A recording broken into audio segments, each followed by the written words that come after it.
Villain വേഷങ്ങളിലൂടെ മലയാള സിനിമയിലേക്ക് നടന്നു കയറിയ നടനാണ് ബാബുരാജ്. ആദ്യകാല ചിത്രങ്ങളിൽ നായകന്റെയും മറ്റുള്ളവരുടെയും തല്ലുകൊള്ളാൻ വിധിക്കപ്പെട്ട ഗുണ്ട മാത്രമായിരുന്നു ബാബുരാജ്. 17 കൊല്ലത്തിനു ശേഷമാണ് തനിക്കൊരു ഡയലോഗ് കിട്ടിയതെന്ന് ബാബുരാജ് പല അഭിമുഖങ്ങളിലും വ്യക്തമാക്കിയിട്ടുണ്ട്. ശക്തനും ക്രൂരനുമായ വില്ലൻ കഥാപാത്രങ്ങളിൽ നിന്നും പ്രേക്ഷകരെ കുടുകുടച്ചിരിപ്പിക്കുന്ന ഹാസ്യവേഷങ്ങളിലേക്ക് കൂടുമാറുന്ന ബാബുരാജിനെയായിരുന്നു പിന്നീട് മലയാള സിനിമാ ലോകം കണ്ടത്. കൊമേഡിയനായി മാറിയ ബാബുരാജിനും പറയാനുണ്ട് ഒരു മധുര പ്രതികാരത്തിന്റെ കഥ, അതും ദിലീപിനോട്. സംഭവങ്ങളുടെ തുടക്കം സാൾട്ട് ആൻഡ് പെപ്പറിന് മുൻപായിരുന്നു. ദിലീപിനെ നായകനാക്കി സന്ധ്യാമോഹൻ സംവിധാനം ചെയ്യുന്ന മിസ്റ്റർ മരുമകന്റെ ചിത്രീകരണം തിരുവനന്തപുരത്ത് നടക്കുന്ന സമയം ചിത്രത്തിന്റെ ആദ്യ ഷെഡ്യൂൾ ആരംഭിച്ചിട്ടേയുള്ളൂ. തിരുവനന്തപുരത്തെത്തിയ ബാബുരാജ് യാദൃച്ഛികമായിട്ടായിരുന്നു മിസ്റ്റർ മരുമകന്റെ സെറ്റിലെത്തിയത്.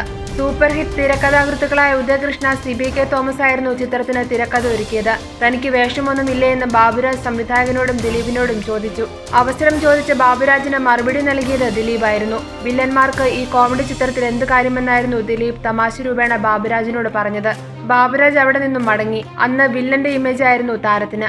ബാബുരാജ് മിസ്റ്റർ മരുമകന്റെ സെറ്റിൽ നിന്നും മടങ്ങിയ ശേഷമായിരുന്നു സാൾട്ട് ആൻഡ് പെപ്പർ തിയേറ്ററുകളിലെത്തിയത്. ചിത്രം പ്രേക്ഷകർ ഏറ്റെടുത്തു. ഒപ്പം ബാബുരാജിന്റെ ബാബു എന്ന പാചകക്കാരനെയും. വില്ലൻ വേഷത്തിൽ തിളങ്ങിയ താരത്തിന് മറ്റൊരു ഇമേജ് നൽകി പാചകക്കാരനായ ബാബു. വില്ലന്മാർക്ക് വേഷമില്ലെന്ന് പറഞ്ഞ അതേ മിസ്റ്റർ മരുമകനിലേക്കുള്ള വിളി ബാബുരാജിനെ തേടിയെത്തി. വില്ലനായിട്ടായിരുന്നില്ല, കൊമേഡിയനായിട്ട്. സാൾട്ട് ആൻഡ് പെപ്പറിലെ കഥാപാത്രമായിരുന്നു അതിന് കാരണമായത്. അങ്ങനെ മിസ്റ്റർ മരുമകനിലെ മണ്ടൻ വക്കീലായി ബാബുരാജ് മാറി.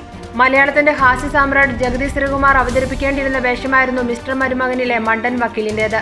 എന്നാൽ ഈ സമയത്തായിരുന്നു ജഗതി അപകടത്തിൽപ്പെടുന്നത്. ജഗതിക്ക് പകരക്കാരനെ തേടുമ്പോഴായിരുന്നു സാൾട്ട് ആൻഡ് പെപ്പറിലെ ബാബുരാജിന്റെ കഥാപാത്രം ശ്രദ്ധയിൽപ്പെടുന്നത്.